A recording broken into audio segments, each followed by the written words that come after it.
Hello guys, this is BenImparts here, back at you with episode 37 of this Cryptid cast series where we discuss cryptids, their sightings, their possibilities, what they could or could not be and if they could be real or not. And today I have an absolutely fascinating cryptid for you. I have the Philamaloo, an avian cryptid from the lumberjack era. So what is the Philamaloo? The Philamaloo, or Philamaloo, is one of the so-called fearsome critters of the American lumberjack era, often talked about in the 19th and early 20th centuries. We find a description of it in Paul Bunyan's Natural History, a book from 1935 based around oral accounts and legends. According to the description, it had a long beak like a stork, and long legs. It had no feathers to spare. It flew upside down, the better to keep warm and to avoid rheumatism in its long limbs. It laid grade D eggs. To top that off, it's also known as the goofus bird, or the Philamaloo, or the flue fly. And in fact, he actually gives a description of the goofus bird as a separate critter. According to him, one of the peculiar birds nesting near Paul Bunyan's old-time camp on the Big Onion River. It was the opposite of most other birds. It always flew backwards instead of forwards. This curious habit, an old lumberjack explained, "It doesn't give a darn where it's going. It only wants to know where it's been. It also builds its nest upside down." And of course, in his wonderful book that I can't recommend enough, Henry H. Tyrone, writing about this in Fearsome Critters, also combined the two, which means, interestingly enough, that maybe they're the same species, or a variety of the same species. He writes, "A bird distinctly low in intellectual curiosity, showing complete and consistent indifference as to where he's going.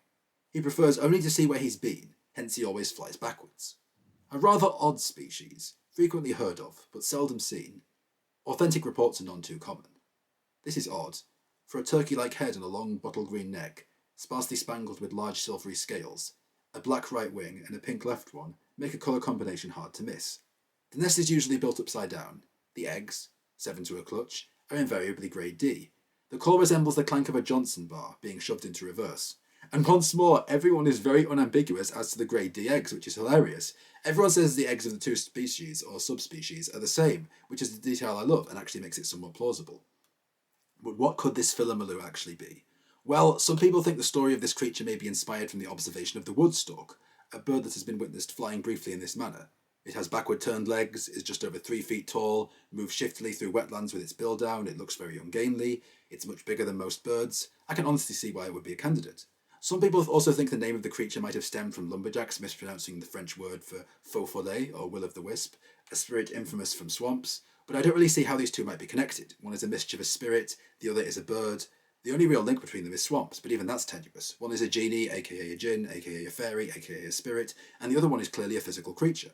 But what do you guys think? Has anyone ever seen this cryptid? Do you know anyone who does? Do you have any relatives who do? Please post that in the comment section below. Like, subscribe, hit the bell button, and please do share these videos around. Helps me a ton in the algorithm. I'm trying to get this channel to 1,000 subscribers. And stay tuned for episode 38.